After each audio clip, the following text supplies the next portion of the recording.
Ele mawhai ele timu ma le whaamalu le tae ao o na tā ofi le whaatalinga waalele. Ale vai ngā talavou o le SVSG Samoa Victim Support Group ele malai waalele I whaleolo. E whaatali le toe taliu mai I whanua le li Samoa Malosi le sunga Chaden Lane mai au sa talia.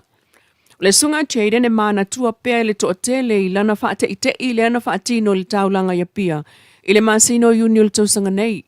Na ia whaatau mawha I le whaitau fia se lau o tangata na tau atu I le taulanga. Mai ia whaatau le fia se fulo I lava lava. Mai le au whaipisi nisi I lava lava I le taulanga. Ma tufa solo I tangata na iai I le taulanga I le na aso. Peitai, o le aso, le e taunu ua I whanua o whaapitoa lava. Mo le asia o le lotoa o tausi ai whanau na awhia I sa wanga. Ua atofa iai, lona lua sulfa, ma le aso lua sulima, o te sema e maafuta ai ma whanau nei, whaikili si masi e a ai ta a alo, ma whai ngā tala, po whangongo, ma lato whaafiafianga. O lana saunga taluaina ia whaate I ai foi, le whanau le nei, I le Campus of Hope, I mea lofa. Whaatasi ai ma le se fulu wafe TALA, ma le whaatau ngā McDonald. Wailonga Chaden I lona sao I le atina ino tangata lautele, I le na o Samoa. Ma fianga lue mai ai mo I tātou. E ati na e I tūtau ia o onga, e pe ona ia watu fo I le se fulu wafe TALA. Mo le kolisi o le fifi le nā taimi o se whaate I te I le nā fo ia onga, ai o lana lango I le o uina o whanau. Ai o lona sootanga I le anga Ai o lona sootanga I le anga I whanua Samoa e mita ai. E le ngata ina toe fo I mai, ma fia whaatasi maona tangata, ai o le fia fo I ila ngona o whanau, na lātou mafutatu iai, ua ose wha malosi o lātou langona. O le so le toe savali ai fo I Chaden Lang lau whanua o Samoa, ai maise o le lotoa o le Campus of Hope I tuana I mato, lea ua whaatulanga ai o nāso e lua, luful whama lua lima I lo tātou tunu ua o le toe fo I Australia. Mai le whaamasinonga le asana nafiu au mai ei nei whaamaumaunga, a le whaamasinonga o pālota I le vāo tui loma tusa lain se lota la meko, le ana tangi whaasanga I le whaipule manu malo, lo nei tu malo, wa sui pā le mia to e lupe, mo ai tele, pau muli nuku ane Samoa. O lona tolua I leo whaamaumaunga al whaamasinonga I le mta upule I le asana nafi lua o te sema, na to e wala awa ilo ia o tu la e mo I tu whaamasino, mo le sila fia o tau o manga o mta upu. Mua, ele ima whai lavo na maua mai e leo mōli mau e toa lua mai tafa whale alili lea na watu iai tusi sai. Na watu fo iai samania ma saini sa la maua. Aile ia o ane lava le whaamsinonga I le taimi na ta watu I le tusi samania e o mai ia I le whaamsinonga. Lona lua, o tusi sai ia na toe watu iai I le 5 ono aso talu ai, aile ai lava. Ua o se popolenga fo talu, o lo manatu le whaamsinonga I o la soifua pe awhai o iei se mafua anga tatau o le mou o ia mōli mau. I le male whainga tau na sue ane. Mātangia mai ai o se whainga ia whaalawela vea ai le ami o tonu al whaamsinonga. I le whaataunu uina o le mata upulea tau pālota. O lo o māsalomi ai whainga whaalatua. Mai o le taunu unga o lela asanga o iei nei. Ma le onga o le mata upu. O te tau ai lava I le whaamsinonga o na whaatali se ia maua le toa lua lea ma avane I luma ina ia whaatau nuu lava tau on manga o le mta upu. Lona tolu, wa umafoi ona watu polo inga e tapu ai ona tuua Samoa le toa lua lea. I to tonu o le isi ono maasina. Lona winga, e mawhai lava na whaale au ngaina pola inga lea e sa ai ona malanga ese ma Samoa pe awhai e o mai il whaamsinonga. Pe ta I ono toe whaawa watu fo I le isi ono maasina pe awhai lava I le maua. Lona wha e manatu fo il whaamsinonga I tala whenga iei ona tofio le Attorney General, le lawyer Sili, e fesoasoani ane I le whaamasinonga, pe atu sai ma le whai o whaamtalanga e au fiai le whaatau nuu wawe o le sila le ngā ruenga a leo I le sa ilinga o mōli mau ma watu I lumo le whaamsinonga. Po nisi mōli mau e ono samania e watu I tutonu e fesoasoani I le whaamsinonga. Ma tuua inga o whainga whaala tua e ala I le tongi no tupe. Malongo mai loa ele loa ia sili le whaamasinonga pe a maua mōli mau e whaatulanga I le aso le whaamsinonga. Maua whaatonuina I fo el whaamsinonga le awa iatu le loa ia sili tawul mango le mta upule nei. 5. O whaatuina fo el whaamsinonga pe a whaiele ai se mafua anga tatau O le leo o ato le to'olua le whaamsinonga e pei o na samania ai o le amo lia loa i le leo sta ia o le whaamsinonga. Whapena fo'i i le tangata o lo lafi.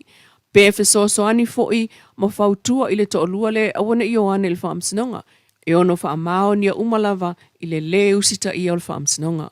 O tangata fo'i o lo lātou whai al whaalavelave i ngā ruenga le whaamsinonga, e whai a iaisu e suenga, ma a whaamao nia, e whaasala, po le whale pui pui po mea umailua.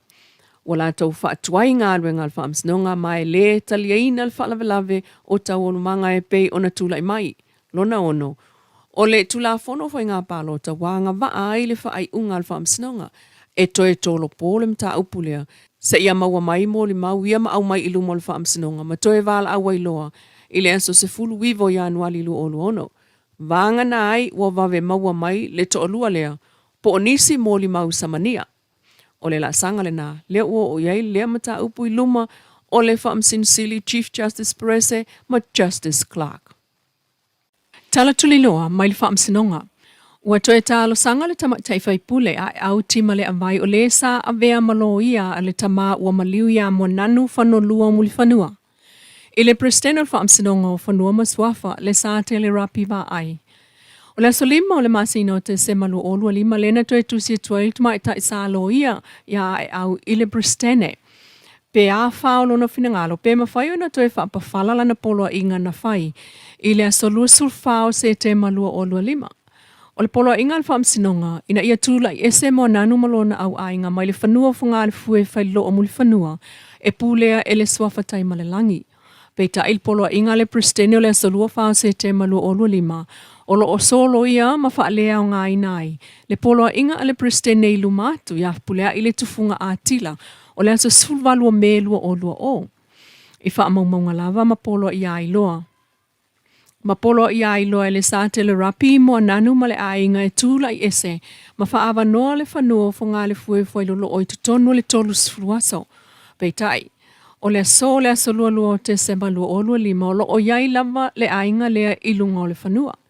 Na mawe tātua suenga o le aso lua walo novema lua o lua lima, na toe a si a ye leo le ainga o mo nanu, ma whau tua e usita ia le whai unga le whaamsinonga o tā uailunga. O le aso, I le whaamsinonga toi whautua ina, I le whionga taimalangi mo sona whina ngalo whaatatau. I le tālo sanga al tamaitai whaipule po le loia ia e au tima. Mo le whaapawhala o le whai unga le pristene o le asolua whao se tema, o polo ia e tūla I ese le ainga mo nanu. Peitai, o toi tuatua I neile mta upule la sulfito februari lua olu ono, whaatatau I mo lianga leo whaasanga ia e lo me mo nanu ma le ainga. Ona o le leo sita ia o le polo inga al whaamsinonga, contempt of court. Ai ua polo ia foi, le o lo nofo whaamalo se I pia ilunga o le whanua, le sunga ia lo me mo nanu, e saini le ofisa o leo ia safara I le uma, le ofisa I whaleolo. Peitai o le mafuanga au tu o le tu te te. Peitai o le mafuanga au tu a le tu te te, ona whapea e le itu ina atu e le whaamasinonga se awanoa, e amatua ila la tofuatanga po le survey plan, tasi valu lima malu.